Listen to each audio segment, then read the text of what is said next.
Hi there, and welcome to part 2 of my Stamping Pierce mat. This is the Tuesday Toolbox, of course. We're going to be making a card.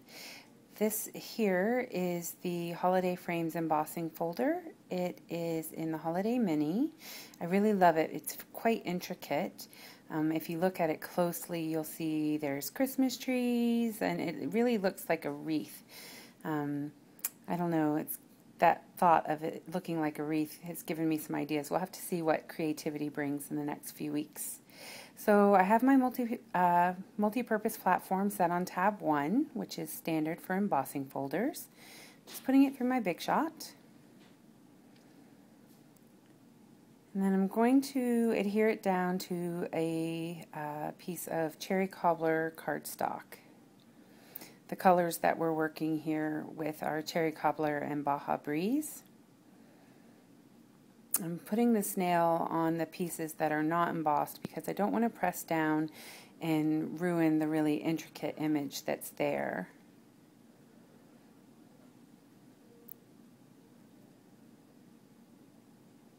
All of the measurements for this card and all of the supplies used are going to be on my blog.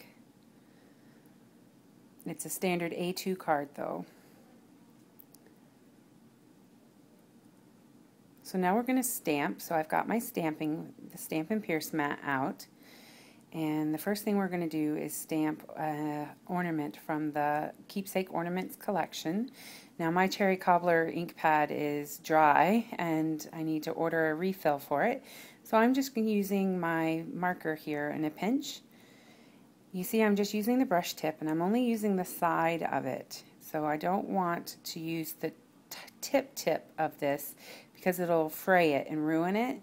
But you just do sweeping motions in one direction so that you get a real even ink coverage. A huff and then just straight down, nice even pressure for a good stamped image. One of the lovely things about this stamp set is that they have a coordinating framelit set to cut those images out. I absolutely love that. I love my Big Shot, so I love anything that helps make fancy images easier. So it's on tab 2 for my multi-purpose platform. And I have my cutting pad down, and then I place the paper. And then I'm going to place the framelit, and it's got a ridge on it, and that ridge is also down. That, even though it's not sharp, that's the cutting blade. And then I'm going to sandwich it with the top piece. Now you can use a post-it note or a piece of masking tape or paper to hold it down, but I find if I'm just really careful, I don't have to worry about that with the image ones. The framelit ones, the edgelit ones, I tend to put in place because they shift more, I find. So I'm going to use a vintage button, my favorite button out of the current catalog. I'm going to thread it with a piece of Cherry Cobbler Baker's Twine. This is going to make the little hanger for my card.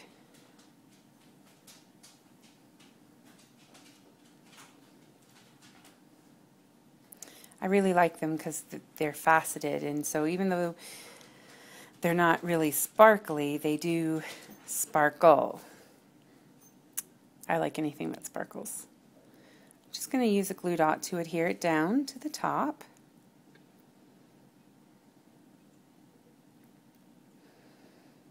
And then once it's in place, I'm going to go ahead and tie that baker's twine in a knot just to keep it from moving around.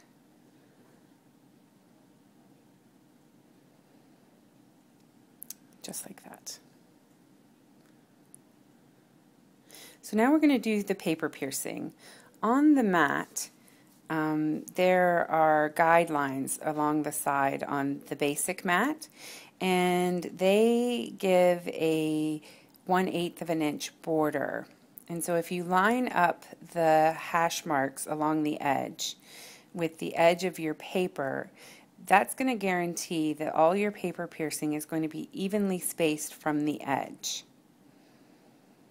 And I'm just doing a very simple corner design, nothing elaborate here. You can kind of see where it's just in the corners. I'm going to do all 4 corners. It's a little hard to see here because my chubby fingers are in the way, but when I rotate the paper you'll be able to see a little bit better.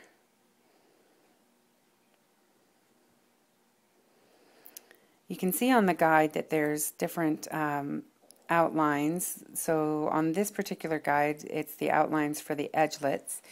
The basic set comes with a circle template and a template for some of our most common punches. So there I am, I'm counting up 9 and then I'm counting up 8 because that's how many were in my design, not for any specific reason. And then I'm doing one extra hole because I'm going to add mini brads. You can just see where I'm lining up that hash mark with the corner of my paper.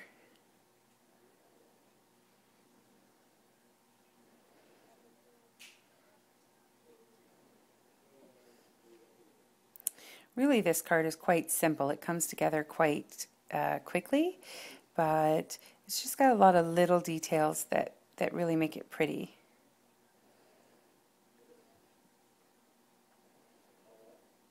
So that's the mini brads.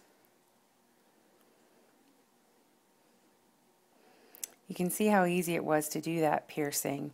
I like that this is bigger. Our old size was not even half the size of this, our old piercing mat and template. So I like that it's larger. You can do a much bigger area without having to reposition.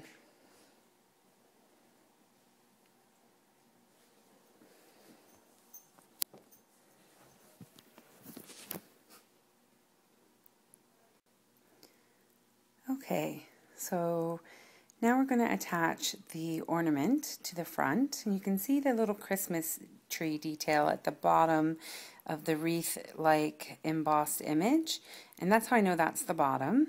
Just adding some dimensionals to the back of my ornament.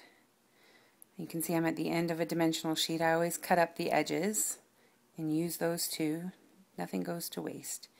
Just using a little glue dot to adhere the top of the ornament.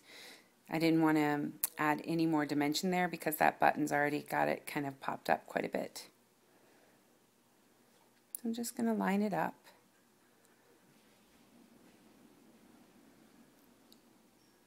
There. I really think that this ornament image matches well with the wreath because they're so intricate. Just using a little piece of snail to attach the baker's twine, and then snail for the back of the card. I'm being very careful here actually not to press too hard. I really don't want to mess up the embossed image.